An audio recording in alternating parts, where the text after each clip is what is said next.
آج ہمیں جوائن کر رہے ہیں راجہ خرم صاحب، مرکزی سیکرٹری اطلاعات مسلم لیگ نون ہیں، ایڈوکیٹ ہیں۔ راجہ خرم صاحب، یہ بتائیے کہ پہلے تو ہم الیکشنز پر بات کر لیتے ہیں کہ صدر صاحب کہہ رہے ہیں جی آ کر مشاورت کریں، اب کہا جا رہا ہے شاید صدر صاحب خود سے ہی کوئی تاریخ دے دیں، تو اگر صدر نے تاریخ دے دی تو آپ کے خیال سے پھر کیا ہوگا؟ الیکشن کمیشن تو مانتا نظر نہیں آ رہا۔ دیکھیے جی، الیکشن کمیشن مانتا نہیں، الیکشن کمیشن اٹسیلف خود ادارہ ہے جو اس کا فیصلہ کرتا ہے۔ اس حوالے سے آپ اس کے آبلیگیشنز میں نہ لیں ان کو کہ وہ فیصلہ کسی کا سنیں گے یا مانیں گے۔ یہ ڈپارٹمنٹ جو ہیں یہ آئین کے تابع ہوتے ہیں اور آئین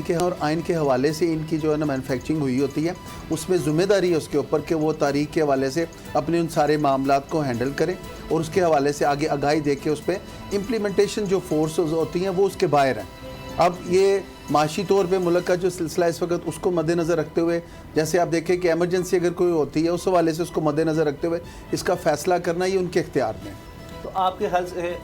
مسلم لیگ نون کی کیا پالیسی؟ کیونکہ ملاقات تو ہو گئی نون لیگ کے وفد کی بھی، الیکشن کمیشن نے مختلف لوگوں کو بلایا ہے، تحریک انصاف کے لوگ بھی جا کر مل کر آئے ہیں، ان میں سینئر ایڈوکیٹ اور سینیٹر بھی ان کے ساتھ ہے، علی ظفر صاحب۔ تو نون لیگ کی اس وقت کیا سوچ ہے، پالیسی ہے؟ کیا الیکشن ڈیلے کا، جس طرح رانا ثناء اللہ صاحب کہہ چکے ہیں پیپلز پارٹی ایسے ہی اب بات اٹھا رہی ہے، وہ تو فروری پر بڑے مطمئن ہے؟ دیکھیے جی، الیکشن کمیشن سے ڈیلیگیشنز کی ملاقات ہو رہی ہیں،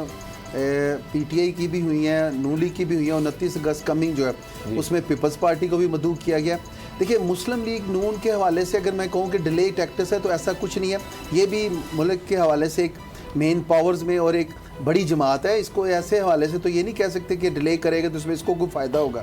اب دیکھیں انہوں نے ریاست کے لیے اپنی سیاست کو جو ایک داغ لگایا، جس حوالے سے مہنگائی کا ایک سارا چیپٹر ان کے اوپر آگے پڑا، تو اس لیے تو نہیں کہ الیکشن میں جب ان پہ آئے تو وہ زیرو ہو جائیں۔ میں اس حوالے سے مطمئن ہوں کہ جماعت جو ہے وہ ایسا کوئی لا عمل نہیں، جس میں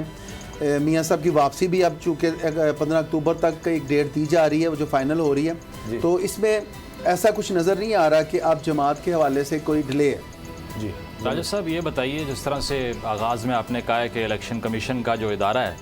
وہ آئین کے تابع ہے، لیکن الیکشن کمیشن کہتا ہے ہم ایکٹ کے تابع ہیں، کیونکہ ایکٹ پاس کروایا ہے جس کے بعد تاریخ انہوں نے دینی ہے، پریزیڈنٹ نے نہیں دینی، تو پھر آپ کی بات مانیں یا ان کی مانیں؟ دیکھیں، آئین جو ہے وہ آگے اس میں جو مین اگر پاور ہے تو آئین کے تحت ہی پاکستان کا ہر ادارہ چل رہا ہے۔ آپ ان کے اس آرٹیکلز کو تو نہیں آپ لے سکتے سائڈ پہ کہ وہ ایکٹ کے تحت آگے۔ ایکٹ کی جو ساری فارمولیشن ہے وہ اسمبلی کے حوالے سے مکمل ہوئی ہے، اور اس میں جو ہمارے ڈیموکریٹک رول ہیں، گورنمنٹ آف دا پیپل جو ہوتی ہے، فار دا پیپل اور بائی دا پیپل، اس کے حوالے سے ہم لے کے اسے چلتے ہیں۔ یہ لوگوں کی جو منتخب نمائندے ہیں ان کا اختیار تھا، انہوں نے استعمال کر کے اس کو تقویت دی ہے۔ تو ماننے نہ ماننے کے حوالے سے نہیں، میں سمجھتا ہوں الیکشن کمیشن کے اختیارات کو جو آگے لے کے وہ چل رہے ہیں، ان کو امپلیمنٹیشن کے حوالے سے جو سہولت کاری ہے وہ اداروں کے پاس ہوتی ہے، جیسے فائنانس کا ہوتا ہے۔ جیسے آپ دیکھیں نا، ان کے پاس اگر سیکیورٹی نہیں ہے، ان کے پاس اگر بندوں کی طاقت نہیں ہے، جیسے اسلام آباد میں الیکشن کے حوالے سے لوکل اس وقت گورنمنٹ کوئی ایسی نہیں تھی، وہی گورنمنٹ جو چل رہی تھی اسی نے انہیں بتایا تھا کہ ہمارے پاس مین فورس نہیں ہے، پاورز نہیں ہے، تو ہم اس میں آگے پروسیڈ نہیں کر سکتے۔ سبسکرائب کریں اور بیل دبائیں تاکہ کوئی خبر رہ نہ جائے۔